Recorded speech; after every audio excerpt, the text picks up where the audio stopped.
We got your man Jayquan. I'm here with the legendary D.J.Hollywood. This is Jayquan Presents Live Lessons with the Legends. And I got the godfather of this whole rap thing here, the legendary Wood, D.J.Hollywood. What's going on, my brother? Yeah. You already know what's happening. Hey, I'm good, my brother. I would like to say first, it's an honor to have you. As I told you before, since I've been doing these little COVID live interviews, I call them, your name came up in probably the first 5 or 6, and they've come up in several since then. Well, the first time I ever heard somebody rap over music would be D.J.Hollywood. Okay. It was a cassette tape, and I believe it was probably 75. I was a very young kid. The DJ would DJ, and then they would be on the mic. Not necessarily rhymes, because that came like in Hollywood in their style, like they said actual rhymes, basically. So, I felt it was only right to reach out to you, because I feel like you're the missing link that holds this whole thing together, because they can't escape saying your name. So Yeah. How you doing, man? I'm good. To not mention me is to not thoroughly go through the history. I understand, and I totally agree. So let me get right into the questions then. Tell me where you were born and raised, and what kind of music was playing in your household growing up as a kid. My mother was into R&B, jazz, just a combination of a whole lot of sounds. My introduction to the knowledge of what a good record is and what a bad record is was brought to me by my mother. My mother Okay. used to have card games at the house that went from Friday to Sunday. Okay, yeah. They played cards, and on Saturday, when I would get up, she'd be cooking and this, that, and so she needed me to go to the store, and we had a record player with the little bar in it and the lights on the side and all that. But you could put like 745s on a spindle and put the arm across, and the records would drop. Yeah, like the adapter. It had an adapter in the middle, and the record would drop when it was over. Yeah. Drop one at a time and play, and then it would pick up, and the next record would drop. So I'm 6 years old, so I don't know nothing about none of this. And my mother would always say, "Boy, go in there and put some records on." So I would grab a stack of records, put like 5 or 7 records on there, put the hand across, boom, and let them play. And I used to watch the people at the card game while they're playing cards. Record come on, and some heads would be bobbing and fingers snapping, and a little smile here and there as they betting their cards.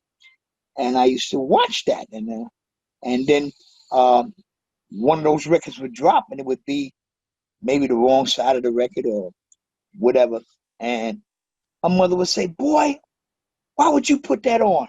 I'm like, I don't know. I'm just putting the records on, right? Right. So from that, when that bad record would play, I would remember that record and remember not to play that record again. So during those times, my choice of selections got better and better and better. After a while, that conversation we wasn't having. Why would you play that? Or why did you play that? Because I wouldn't play that. And that's just from totally understanding what she wanted done. So my mom actually was my greatest teacher of how to select records that people like. Because I know your story, I'm gonna fast forward a little bit. I know it's at some point. I think from what I read, you might have had a strict mother. You might have not seen eye to eye, and you kind of left home early, and you hit the streets. Kind of hanging around the hustlers. Is that correct? Yeah. I left home at 14. Okay. My mother wasn't actually a strict person, but she had her way of doing things. Her education to me was always based on, well, when I was 14, I used to do this and I used to do that and I used to do this. But when you was 14, the world wasn't operating at the speed that it's operating now. There weren't as many things for you to do, especially as a little girl, to wind up in trouble, or make a bad decision or hang out with the wrong crowd. Your wrong crowd was people drinking corn liquor or something. You know what I mean? I'm living in an era of heroin, cocaine, marijuana, popping pills, just a whole variety of different things in the street that you have to walk past, you know? So when you tell me about you being 14, it ain't the same 14 as me. Very true. Different times. Yeah. Different time. Even now, my son, I can't tell him, well, look, when I was 14, we did this, that, and other. I mean, I could tell it to him, but it wouldn't revolve around what he's got to go through walking through the street. 100%. 100%. You know, I mean, basically the same gear, but just the pressure of living is a whole lot different. Yeah, totally different world than it was even 30 years ago. So yeah, I totally get it. So take me from you being a young cat left the house early to actually wanting to play music. What made you want to be? And I know you did it early, like you said, when you was entertaining, your mother's card games. What made you want to get out there and acquire your own equipment and actually become a DJ?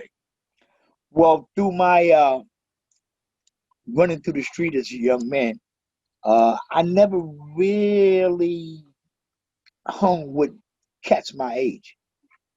I was always up under some other cat that was a mover and a shaker. I learned about handling drugs and making $2. 14, I could pass you this and pass you that. And I wasn't going home. So at night, I had found me a spot in the basement where I could, go to sleep and whatever. And you stayed out as long as you could. And then that's how I wound up in the after-hour spot. Mm. I created a lane for me because there's hustlers in the spot doing what they do. They got hoes, they got bitches, they got women, they got everything going on at the same time. Yes, sir. And I could dance. I could dance. So I got real close with the hustlers because they always needed something. Yo, man, run and get me this. Yo, man, run and get me that. And I'm the go far. I go far as I gotta go. At 15, I'm moving Cadillacs, electric deuce and a quarter. I mean, big long cars. I'm moving them from side to side because at 8 o'clock in the morning, if a nigga ain't going home, he don't want to go outside. In the spot, you sniffing coke, playing your thing, doing your thing. You don't want to go outside. Right. Some guys would come in the spot and stay 2 days, hanging out, sniffing, getting high, playing their numbers, ordering food, anything that they didn't have to do nothing else but what they're doing. Gotcha. So every way there was to get a buck, I'm there. If I thought a nigga needs something, I put myself right where he need to see me. And he said, "Oh, yo, you know what? Yeah, I do know what you need." Right. And there's a jukebox. And the jukebox is playing. See, one thing about hustlers, they so fly. They ain't getting on the dance floor dancing with nobody. So all the girls that's in there, whether they're selling booty or whatever, it don't matter. They sniffing and getting high. They want to shake a little something, you know what I mean? And I was the go-to guy. Come on, dance with me. Come on, do this with me. And that ended up in me having a little fun with some older women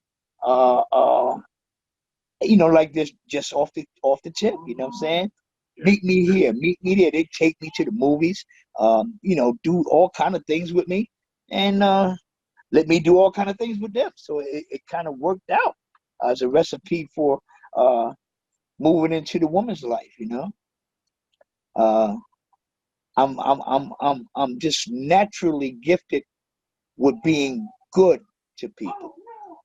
So without the music and the DJ and whatever, uh, people kind of enjoy me because I'm just an enjoyable person, and that's been the key to DJ Hollywood longevity and everything, because people just genuinely like me.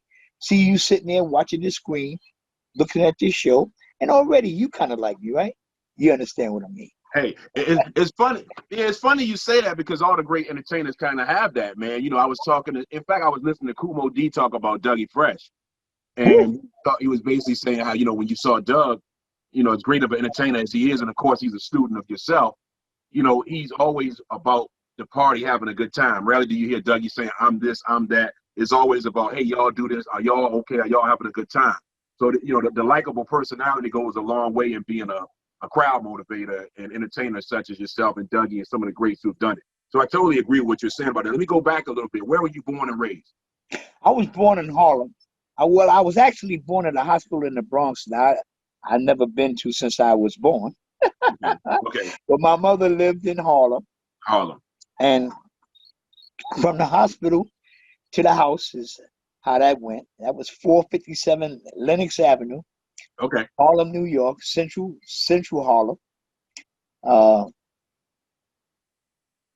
and in those days, uh, Harlem had soul. It was in the air. It was everywhere. It was infectious.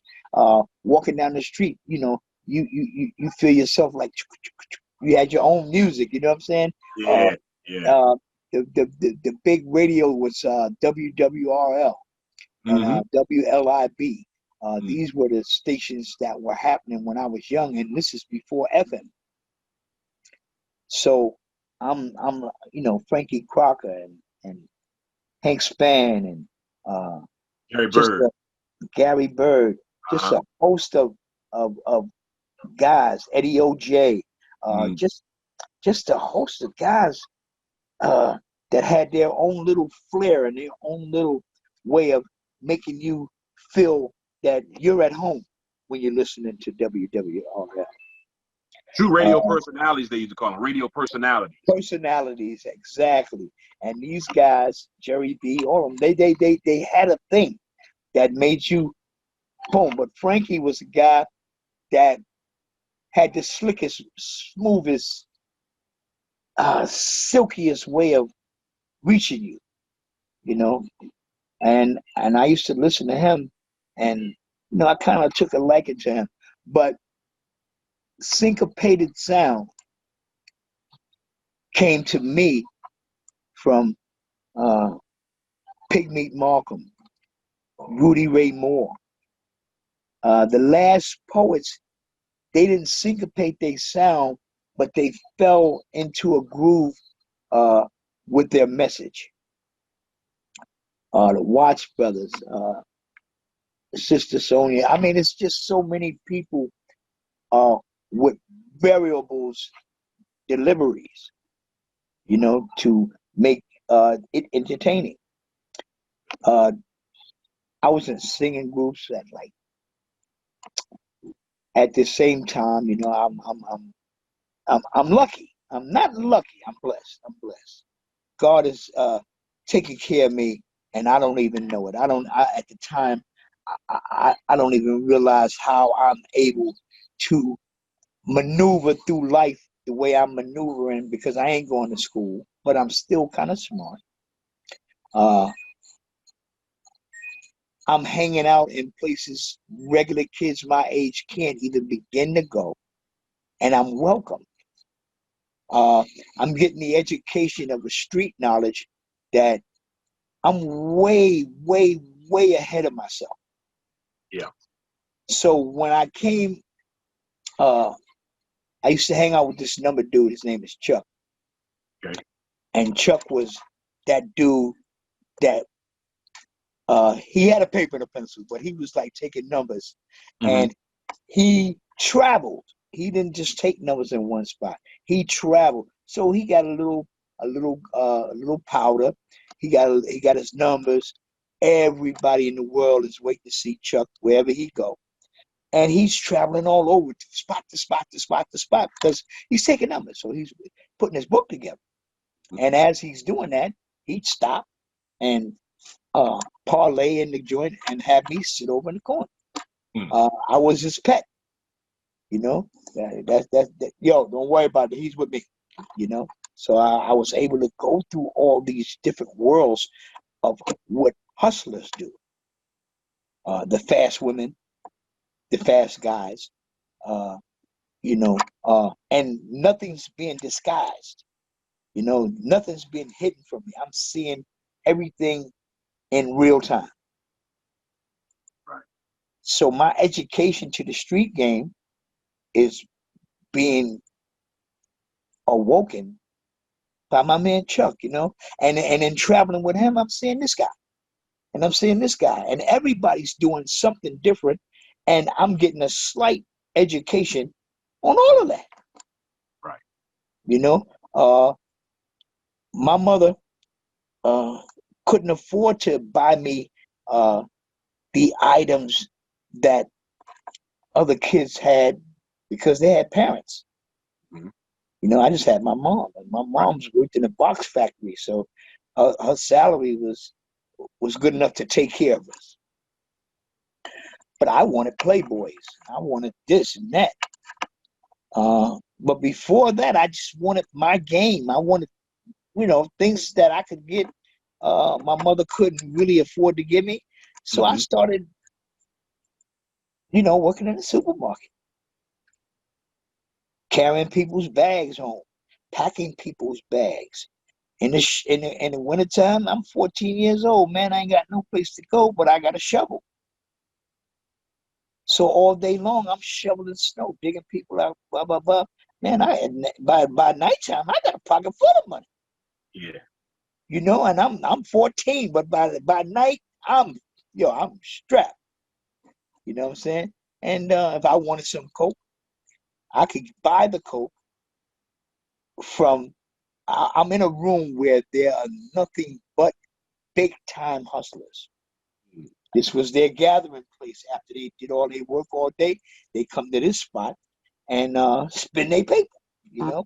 So I'm in a spot where paper is not a problem at all. I mean, there are millionaires in this room that I'm in, but they ain't legal.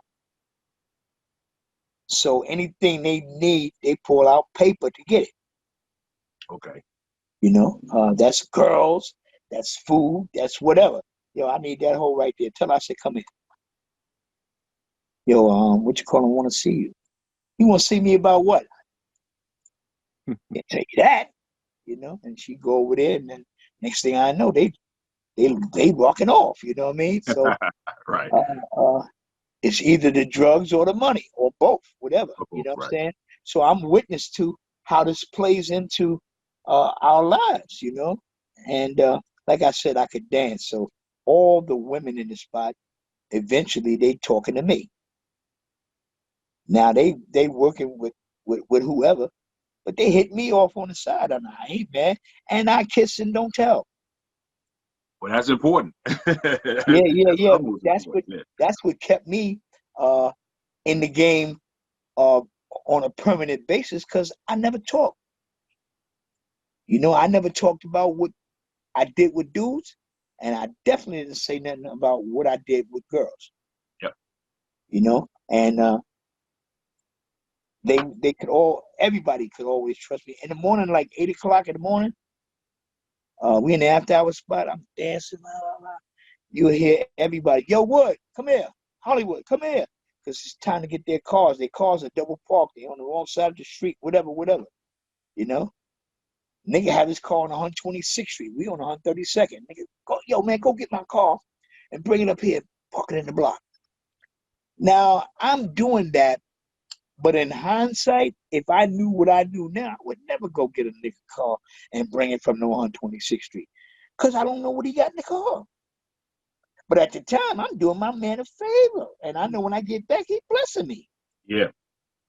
You know, so this is my hustle all day. I very rarely slept, you know, because I was always somewhere getting money. I learned to sell reefer, heroin, everything. I was doing it all. And then I finally moved myself into an apartment and all that, you know, paying my own rent.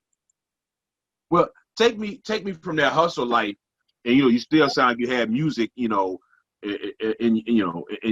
head at the time, and you still had that as a talent. When did you first actually get an official set of turntables and the equipment to go around and start making your name for yourself as a DJ? How did that come about?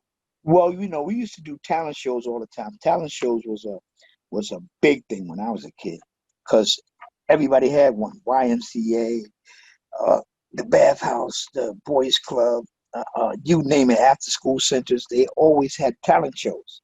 Right. So you had a lot of places to go where you could win a trophy. Mm. And we was winning trophies like crazy.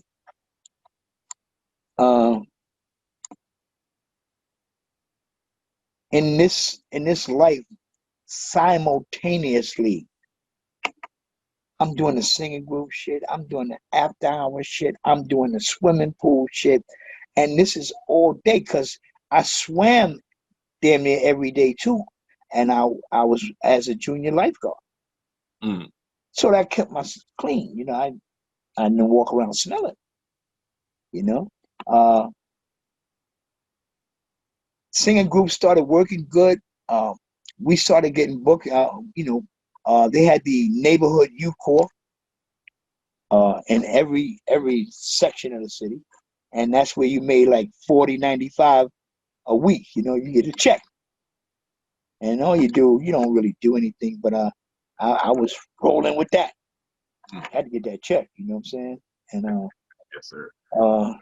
Getting that little $40.95 to go with what else I'm doing was a beautiful thing. So I stayed with my little mock necks, you know, my sharkskin pants, my turtlenecks. I was Walt Disney, you know. Rolling with my number man friend, he took me to this place on Sugar Hill. It's 167th in Amsterdam. Mm-hmm. Was a little bar there, and in this bar was a DJ. His name was WT. And he was an old dude, you know, but he had 2 turntables. He had a mic mixer, so that means you couldn't attach headphones to it or nothing. It's a mic mixer, and it had like 4 little knobs on it. So he had a turntable on one knob, another turntable on another knob, and had a microphone on another knob. And he would just be in the bar. He wasn't even really using both turntables in the bar. So he put a record on, blah, blah, blah. And every day when we went up there, this is where I posted up at. I sat there watching this dude. And he's out running around taking numbers and going in the bathroom and doing whatever they do. And I'm hoping we ain't gotta leave. You know what I mean?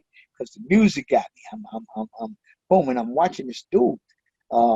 He got the bar like lively. People is enjoying the fact that he's playing the records and they ain't going to the jukebox.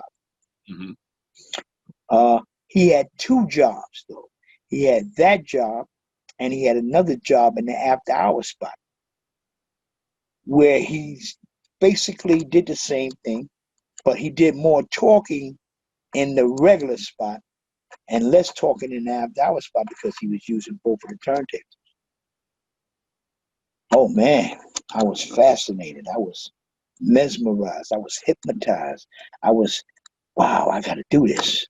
And then he, one day, got a call and he had to go do something real fast.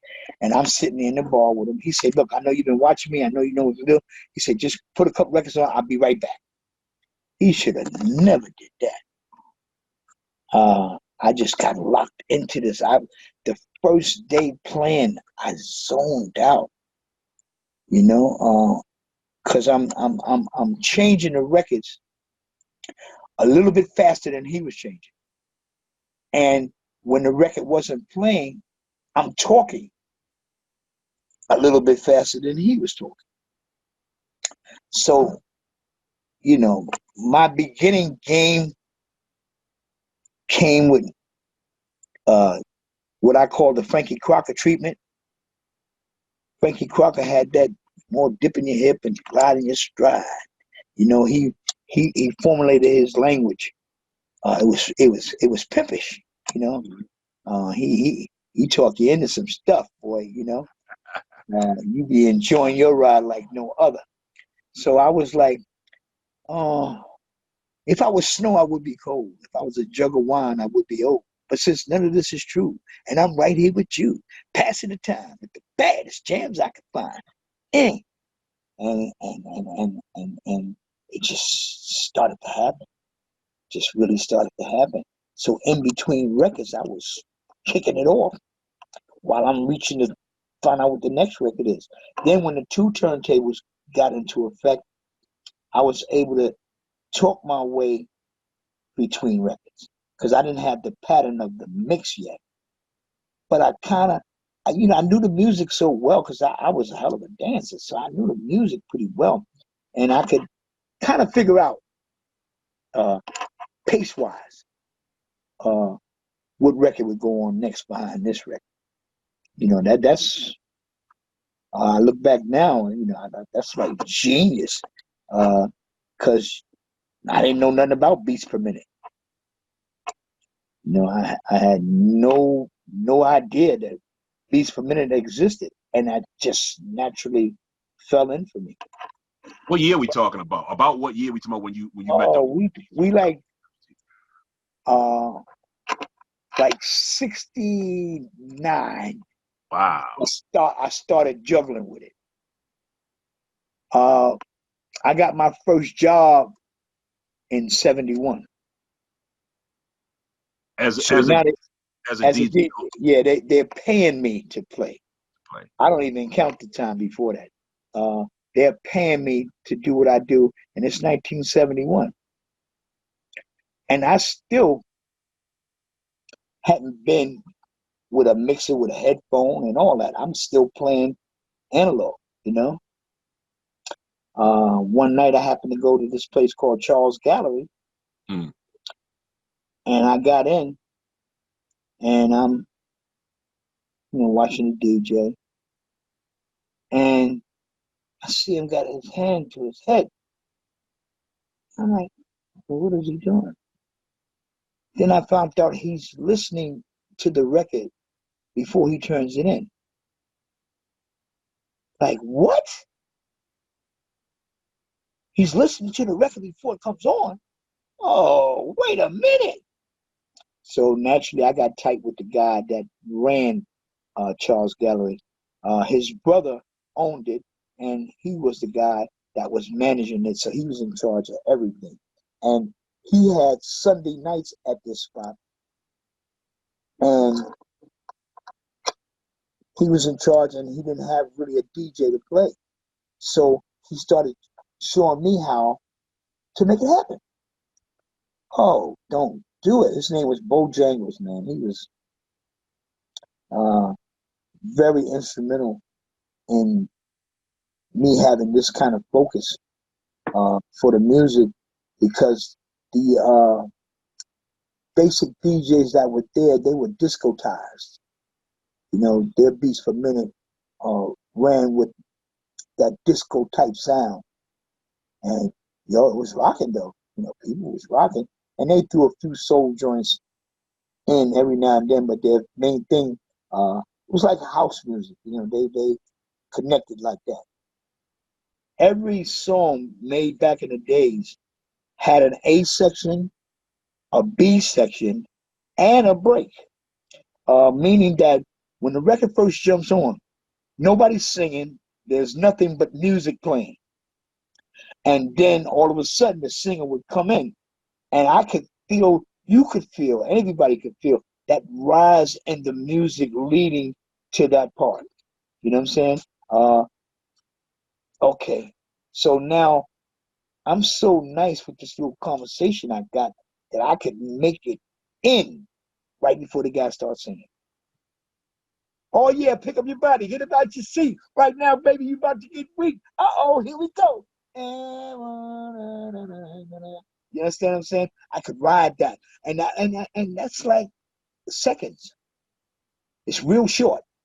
Yeah. And I was able to do that. And then when the record would actually take a break itself, I would be right there. As soon as that pocket jump in, boom, I'm riding that pocket until that music rises up and he's getting ready to start singing again. And I'm out. I never uh, uh, did my talking while the artist was singing. You know, I had respect for the artist making the record, and that was just natural. Nobody told me that.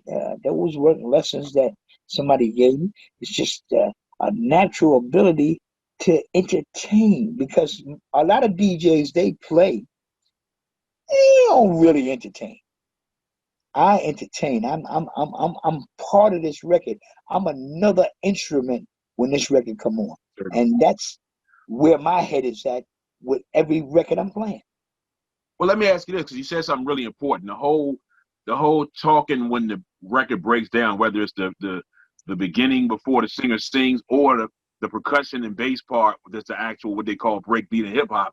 That's the essence of what's known as hip hop. So I'm going to fast forward a little bit, but go back. What you're doing is the essence of what's known as hip hop, and it sounds like you're doing it before anybody else. The only difference is you're not taking two copies and manipulating them, but you're waiting for the break to come in. Right. Well, this is the physical manifestation of what everybody's doing now. I started doing it with a little bit of space. Having respect for the artist. Wherever he's not there, I can be there. And I developed my style based on that. You know, I could have been a MC at a real early age because I could introduce a record. Uh, that was my key, and I'm listening to all that I can hear, uh, physically, word wise, and I'm taking a bit of this and a bit of this and a piece of that, a piece of that. Like I said, they had uh, growing up in the street, they had toast. You ever know, you know what the toast is? Well, Yeah, they like the had Jamaicans toast, used to do, huh? like the Jamaicans would do when they toasted on the record. No, no, no, no. This is like what niggas was doing in jail. It was like Rudy Ray Moore. Oh Uh, yeah, you know, like uh, the signifying monkey and all that stuff. right. You know, and so when I'm coming in, uh, I got this little singing thing I'm doing. Uh, most DJs didn't talk at all. Mhm. They just played the records. And if they had a MC, he was an announcer. He wasn't flowing with the music. Yo, your mama's outside. You gotta go, go move your car. Oh, there go my man, so and so and so. They just was announcing things throughout the night. They weren't rocking the party, word riding track. So when you were doing this, when you riding the track and because one difference between you and Pick Me, Markham, and some of the others, even the Hank Spann and Gary Bird type of guys, you're on beat. You're on the beat. Syncopated. Syncopated. So at that time when you're doing that, you haven't heard of Kool Herc, or I'll ask you differently. Have you heard of the Kool Hercs, the Coke Rocks, and those No, guys? Have you heard? these guys are in the Bronx. I'm in Harlem. And you in Harlem. Right. It was a total different scene. Uh, uh, I'm rocking with niggas that got a lot of money. That's uh, don't know that this sound is coming, but once they hear it, they're like, "Whoa, what is that?" And I got an 8-track recorder. Nobody had an 8-track recorder. I had an 8-track recorder. So I started recording stuff, and I'm selling 8-track tapes for like $12 a piece. It was $3.99. But if you got one of mine, it was $12. And every hustler, $12 ain't nothing. Yo, let me get one of those. Only thing I couldn't mass produce them. I couldn't get them 8-tracks out there fast enough. So you had to make each one. There's no duplicator. You had to make each one. No. You can't make a stack of them. You know? Well, I would have been rich by now. You got an 8-track recorder. That is, a lot of people don't even know that, you know, that they had 8-track recorders. And you're right. So you're early in the mixtape game for real on the 8-track. Yeah. Well, like I say, I hear guys all the time talk about, you know, they mixtape kings and all that, and I'm like, yeah. How serious? Is he serious? You know, I made money on 8-tracks. 8-tracks produced Love Bug Starsky. Love Bug, my man too. You know, God bless him. Love Bug, yeah, definitely. Yeah. But he got his start and his style from me, not even knowing me. He listening to the tape. My man told me, he said, yo, man, there's this kid up in the Bronx. We play basketball every day. And every day we get to the court, this nigga sitting in my car listening to the tape. He ain't playing ball no more. And I didn't know Starsky from Can of Paint. Then the next thing I know, I start hearing about this kid. And I'm hearing about him. But he don't know that I know how he got it. Wow. And he eventually told me, you know what I'm saying? But it's that education that everybody was getting that I didn't know they was getting. From rocking parties at a place called 371. Sure. That noise that I'm making is a big noise. And young cats aspiring to come up some kind of way, instantly, this makes them a star in their neighborhood. They don't know where it came from. They don't care. As long as they got it, they running with it. And in the beginning, like everybody sounded just like me because they took my lines and they tried to work with them like that there. Eventually, they worked their own words into it, but that flow, that ride the track, that's me. That's you. You the template for that. So yeah, that's me. Well, let me ask you this then. Let's get to the meat of it. In your opinion, why do you feel? Because obviously your name is not celebrated along with the other big 3 or 4 DJs that are always named. And you know, you're a DJ and an MC simultaneously, and your name isn't really as much as it should be mentioned amongst those. So since you were doing basically what everybody, you know, came to do, and like I said, they can't escape your name. When I talk to people, your name always, even if they put an asterisk beside it and say, yeah, it was Hollywood, but he was doing that disco shit or whatever they say, your name always comes up. Why do you believe that you've been left out of the narrative? Because you have been left out of it. Well, that's only because when you add hip hop starts in the Bronx, you can't say nothing about me because I ain't from the Bronx. But you're still telling that story at the same time. So because of what I brung to the game, you got to mention me. No matter how you twist it, turn it, whatever, you got to mention me because I'm the guy that really brought the conversation to the game. I ain't no scratcher. I ain't none of that. But when it comes to talking that shit, I'm that dude that really emphasized rapping. And I'm playing my own music. So when I want something to happen, I can make it happen myself. I don't need nobody to make it happen. And I'm dropping jewels when I'm dropping. And like I said, most of it's just off the top of the head. But I can feel that. You know, I can just reach out and grab that and just put it wherever I want to put it and get out when I want to get out. Cats heard me and they was like, what was that? Guys that weren't even trying to be DJs or none of that. Heard this rap shit coming, and they was like, ooh. And they go home singing my lines. And then they just start singing them so much till they could emulate me and almost sound better than me doing me. That's interesting. So let me ask you this: when the first time you heard records like King Tim the Third and Rapper's Delight, which used a lot of lines that you were famous for, what was your honest opinion, if you can remember, the first time you heard those first handful of rap records, particularly Rapper's Delight and King Tim the Third? What do you think? I felt like somebody's doing me, and I am real spiritual. The bottom line, before any and every, I put God first. And in this particular instance,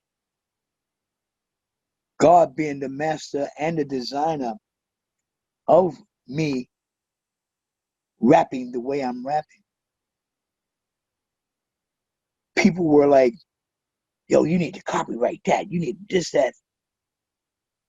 I ain't thinking about none of that. I'm just, like I said, I'm just in this to be the best ever. Not knowing that people will emulate what I'm doing. I'm just in it to do the best ever. But God's gift to our people at that particular time, because it was rough out here. It was rough. It was rough out here. And a lot of kids were stick-up kids, and a lot of kids was drug dealers, and this became an avenue to take a lot of the harmful things in our black lives and make a nigga rich. From the door, I wasn't seeing none of that. I'm just doing what I'm doing. But at the hindsight, God made his move, man. God made his move, and he only used me as a tool to get it out there. Good. Understood. Well, Yeah, let me ask you this. Go ahead. You go ahead. And once it got out there, people anywhere that ever heard it and they rock with it for a minute, be like, hey, I can do this. You know? So then King Tim the Third is born. But Fatback Band came to the Apollo Theater when I was ripping the Apollo down. And after that week they spent with me at the Apollo, they went back and they came up with this guy, King Tim the Third. Now, I can't say that that's because of me, right? But more than likely, sure, the possibility of it is really great. Sugar Hill Gang, Big Bang Hank. At that time, this guy sounded just like me, with the narratives, you know, the extra little things that I put on the words. He got that shit in the bag. Mm-hmm. But he was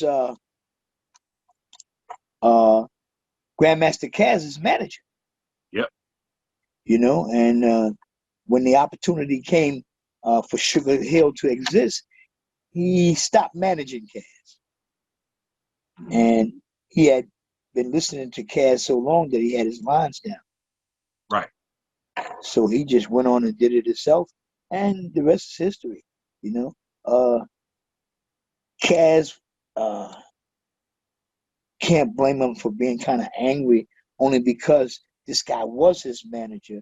So that's how he had the privilege of learning his work. But in this game, copying is what made most. Emulating what they heard is what made most people good at this. But that's what I was gonna say. Like, I know on King Tim the Third, certain phrases seemed like it was kind of shared amongst everybody. Like, not everybody, but a lot of people. Like King Tim the Third said something like, "It was a while ago, but I want you to know just who you've been listening to." Right. That whole line, I've heard you say that before. I've heard other MCs say it. Yeah. Like I said, you borrowed certain shit and you added shit to it to make it yours. That's all. It wasn't. Well, I mean, it was biting, as they say, but it was a legal bite. Nobody was mad with you when you used other shit like hip hop, dip dip dop da hop da hop dip dip dip dip dop. Now between Cowboy and Lovebug Starsky is the birthplace of that. I used it. And I made it famous because the people that were listening to me weren't listening to them. And it's the same thing with most of hip hop's beginnings. Whoever came up with a little something and did it, somebody could borrow it as soon as they heard it and add it to their thing. And then after they add it to their thing, they add their thing on top of it, which they make it sound like that was them creating it. Got you. You know? Well, speaking of the records, by 1980, you had a record on Epic, the Shock the House record. Right. How did that come about? How did you get a deal with CBS Epic? That's kind of big at the time. Yeah, that was major at the time. Yeah. I'm in the Apollo Theater. I'm knocking the lights out in this joint. And Guy Fisher was like, yo, man, you should put some of this on a record or something, you know? And this is before the other records got big. Mm-hmm. Ralph McDonald was the brother of one of the ladies that really liked Guy a lot. And she was big in getting him to come in and just take me in the studio and see what I got. Ralph McDonald is a jazz artist. Mm-hmm. So his interpretation of the beat is not that beat that we're doing. So we're doing the Ralph McDonald beat. And me, I'm adapting to whatever. It don't make a difference. Whatever. Put it on and I'm a rock it. And Shock the House was born. And because of Ralph, we on Epic. We ain't on no dingy label. You know, Yeah. most of this shit starts off on some dingy labels. Sugar Hill became big after the records, but before that, Sugar Hill wasn't big.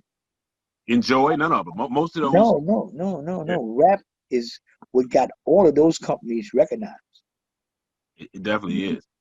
It certainly is. So I was telling you, I talked to Aaron Fuchs not too long ago, and I asked him when did he know that rap was going to be this big thing. He said he saw you at the Apollo, and he said it was the Shy Lights actually and the Stylistics. He said you blew them both off stage without a band, nothing, just playing records. And he said that moment he knew a new genre was coming in. And you've mentioned the Apollo several times. How did you get into the Apollo to be able to even, you know, that's a big deal, you know, especially on the marquee with the big artists that you were with, James Brown, people that you opened up for, did that, you know, whatever the intermission was. How'd you get there? Booked there. This guy, Sparky Martin, Okay. was working for the Apollo Theater, and it was his job to get the entertainment there. So a lot of the groups that did appear at the Apollo was retrieved there by him. A guy who ran with the posse of Guy and all of them from the street told Sparky Martin about me and took him to see me. When he took him to see me, I was at City College, and it was Hal Melvin and the Blue Notes, Evelyn Champagne King, Linda Clifford. Mm. It was a nice show, R&B. There were no hip hop artists at the time, so it was just an R&B show.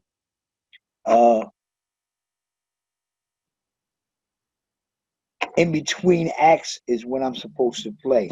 And the first act was over, and they were switching the bands because they had bands. They're switching the bands, and I'm supposed to come on. Now, what happens is, some dudes that was kind of popular in the neighborhoods, they started fighting, and we got like, oh man, 5,000 people in this joint, and these dudes break out fighting. Chairs are starting to hit the floor, bang, bang, bang, bang, bang. I just jumped on the stage. I had my man Junebug. Uh, uh, oh man, rest in peace for him. Junebug got with me while I was at 371, and he learned my routines to the nine, and he could play it. So I gave me an opportunity to just take my mic and go ahead and do my thing with the mic. A lot of people from that era didn't even know I could play after that because he always played. So they associated me as a guy with the mic,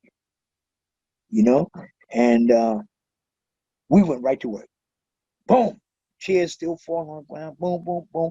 Ain't nobody say, yo, man, just stop this fight or whatever. We just went to work. They stopped fighting. People start hearing this new sound because it's no King Tim the Third, no Sugar Hill, no nothing yet. People start hearing this sound. Next thing I know, the whole gym rocking. Sparky Martin, he's there listening to this. He said, yo, wow, we could get this guy and put him on. Because at the Apollo, it was new for Guy Fisher and them to run it. And it took like quite a while to get people seated, for people to find their seats and all that. So right there, it's just dead air. Or, they put any old record on and just let it play. I come in with this. It's showtime as you walk in. The Apollo got movement. There's a feeling in the air right now as you on your way to your seat. You know what I mean? Oh, yeah. Oh, yeah, yeah. While you walk into your seat. And that became, once again, infectious. My style of play, it just grabbed people, But I know this is not that amazing. God's in play. He's pushing me into a light to make everybody take notice. And I am thankful to this day for the God of my experience. You know what I'm saying? I can't do nothing without that because he's my motivation. He's the reason that this style of music came to life. And I just was the tool that was first anointed with doing it, and they don't even want to give me props for that. You know what I'm saying? Everybody's boom. What hip hop starts in the Bronx, that created a spot that my story probably wouldn't get told. Don't fit in, right. You know what I'm saying? Because if you created hip hop, hard to mention this dude from Harlem for what? I mean, what part could anybody possibly play if they ain't from the Bronx? And that's how it went down. And basically that's how it is right now, you know what I'm saying? But it's starting to loosen because people are starting to feel that energy that only I possessed. It wasn't competitive at one time. It wasn't like, yo, he sound like, it was everybody sounded like me. Yeah. The narrative is starting to be questioned for sure. The original narrative we've been hearing for the last 40 years. I really appreciate your time, brother. I got maybe two more. I'm almost at the end. I definitely appreciate this.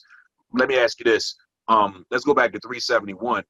Kind of paint the picture for me how it was at 371. I've heard that you had a kind of almost like a fan club, that kind of followed you around. And what was the name of that group of people that?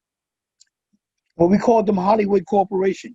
It was LTD, Captain Jack, Junior, Spanish Mac, Junebug.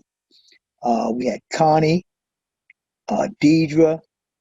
I had a host of ladies that kind of interchanged in that, but Connie and Deidre were like the mainstays throughout that. But we had a host of ladies that did the chanting for us, you know. And this is before Hammer and all that. I got a show. I don't got 250 people, but I got a show, and uh, these guys helped me create lyrics, and they also helped me create a style of party that nobody else had. I go in a joint, I got 5,000 people yelling back only because they was yelling back what they heard from these few. And it just grew, And creating it was the same way as playing. Shit just happened as we doing it. And some things you remember. Some things you cast aside. Whatever works, works. I used to say some shit like "Skip Bop," and everybody would say "Scooby Doo." You know, it's just all happening right on time as we're working. We are creating things and we're dragging people into our particular thing. Nobody else wasn't doing that. Yeah, they call and response. You were there early with Yeah, the call and response. yeah. I mean, and they got a lot of people saying now that that's what they used to do, but nobody wasn't doing that. It wasn't that. There's nobody ever in that lane at that time. But that time is 74, 75, 76. I come to 371. I start bringing this real heat. But the audience I got now is from all over the country. Who would ever think that a little spot in the Bronx would have people from everywhere dying to get to this joint? See, the thing that really drew people to it was not only that I was really shaping that party flow. We stayed open until 7 in the morning. So every spot downtown closed at 4. People wasn't ready to go home. So they said, come on, man, let's go to 371. Now imagine we're collecting money at the door at 5 o'clock in the morning. Can you imagine that? I mean, you done paid money to go wherever you was. Now you paying money again at 5 in the morning, 4:30 in the morning. You paying money to get in the club. That's crazy. Well, along those lines, let me ask you this. I did a story recently on the OJ cab service. I think I was talking to Van Silk or somebody, and I was asking about, putting the OJ on hold and all that. And when we got to the part about putting the OJ on hold, he said, yeah, Hollywood would do 4 or 5 spots in a night, and he automatically have an OJ on hold because he said, who's gonna leave Hollywood? He said, if you were an OJ driver, Hollywood automatically had you on hold because the OJ driver's in the party, getting girls, giving his cards out or whatever. So I say all that to say, were you really doing 4 or 5 gigs a night? Yeah, and not 4 or 5, but 2 to 3. 2 to 3. 2 to 3, and all major gigs. Not I was rolling to the corner lounge. Right. Every job I was doing was a major job at a major place, and I'm packing people in everywhere my name is. People is in there. That was an incredible blessing. Everywhere I played was packed. And at the end of the night, I still ended up at 371 because, like I said, we don't close till 7. So I do all these other spots, hit them, bang, bang, bang, and then go get my money from 371 too. Wow. Let me ask you about Hollywood's World, a record. You had that Ike's Move piano break in there.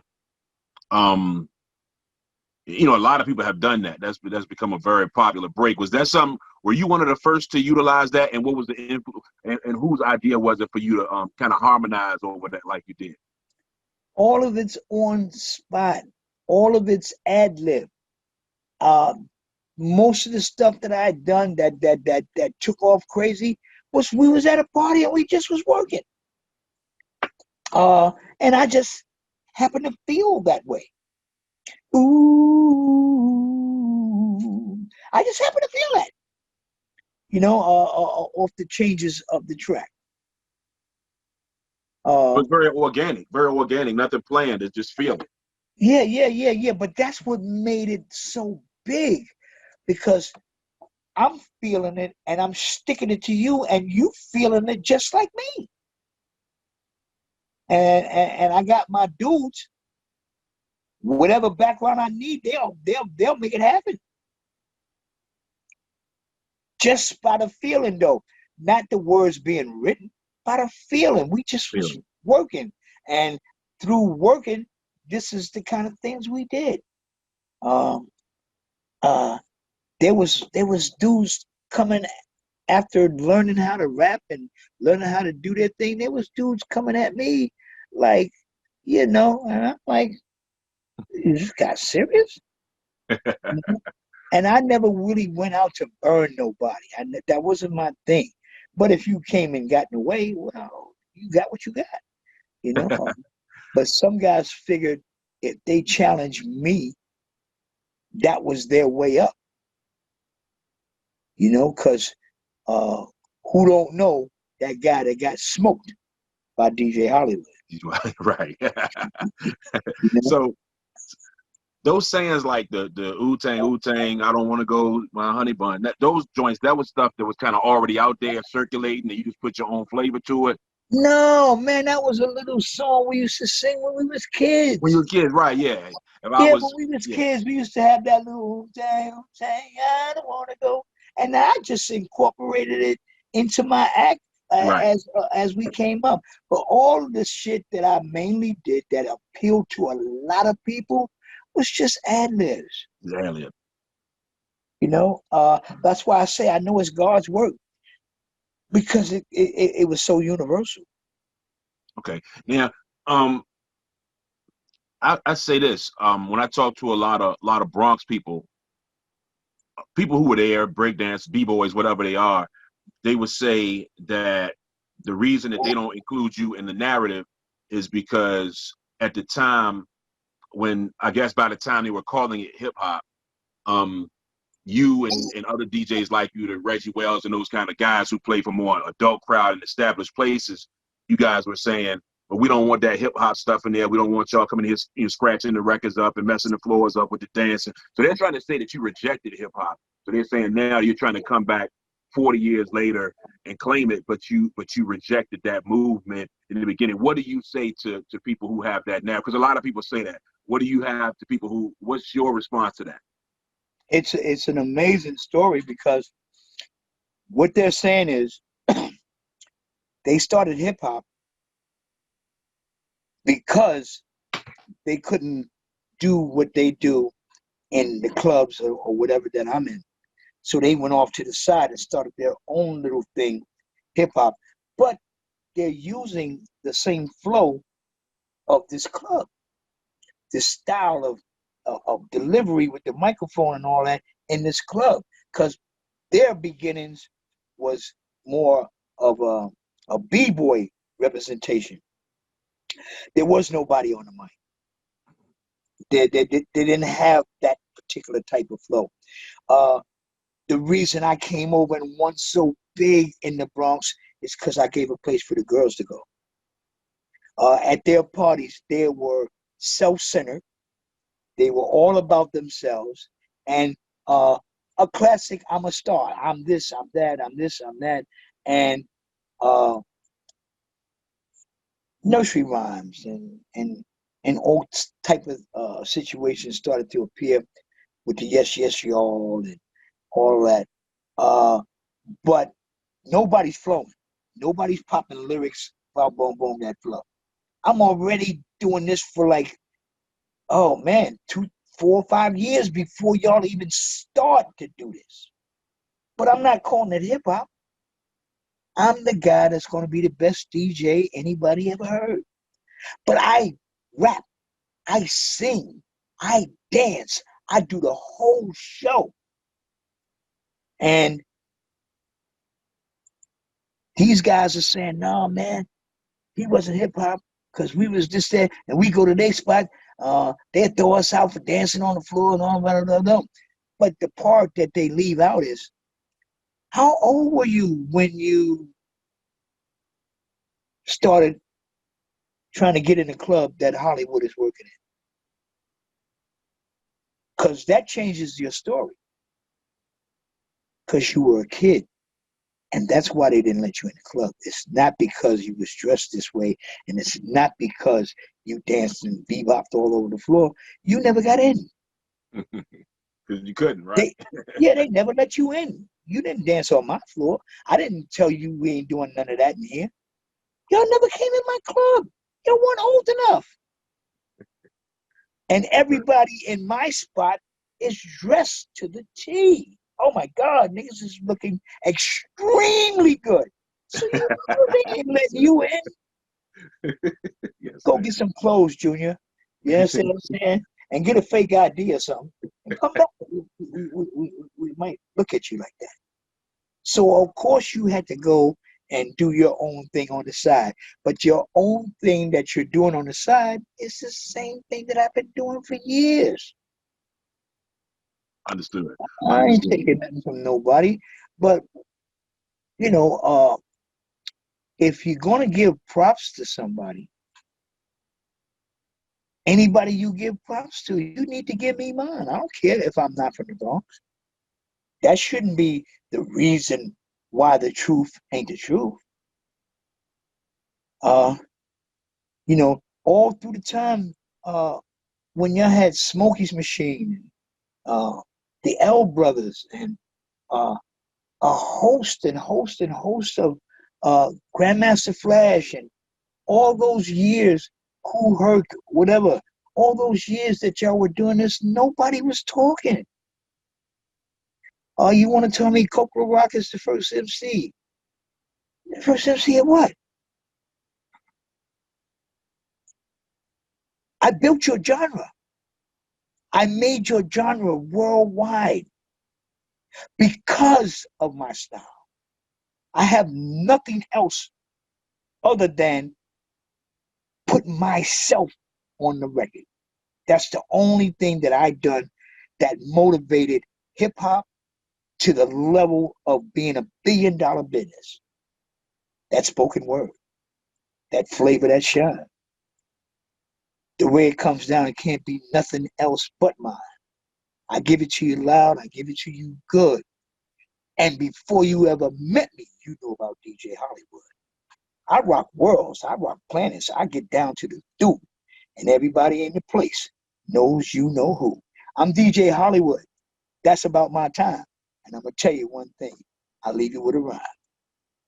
Before rap was a game and hip hop was a nation, before Lauryn Hill began her miseducation, before the milk was chilling and PE brought the noise, before Heavy D and the Boys, before the roof caught on fire and fresh was the word, before Houdini and Friends and Roxanne's Revenge, before the freaks come out at night, before Say Ho, before the Crash Crew was rocking on the radio, before Whitney, Mariah, Brandy, and Janet, before the Soul Sonic Force was rocking the planet, before These Are the Breaks, before Hard Times, before Sugar Hill, King Tim, and Super Rhymes, before Reaganomics, before kids got shot in stomachs, before hip-hop appeared in any comics, before G's, before weed was trees, before going raw dog gave you a deadly disease, before haters, thugs, and perpetrators, be for the alphas, be for the betas, for beepers, cell phones, and retro guards, FedEx food stamps, and Metro cards, before cops was 5-0 and gas was answers, before B-boys turned into break dancers, before legs was crazy, Al was Swayze, LL said it was hot, humid, and hazy, before tattoos, don't get it twisted.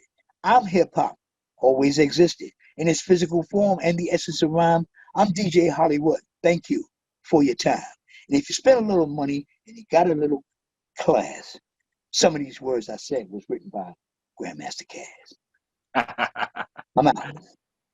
That is perfect, brother. That's a perfect outro, and I appreciate your time. Like I said, it's been the highest honor, brother. To you are the missing piece, man, and you really I think you answered a lot of questions a lot of people had, brother. And I definitely appreciate your time. It's been the highest honor.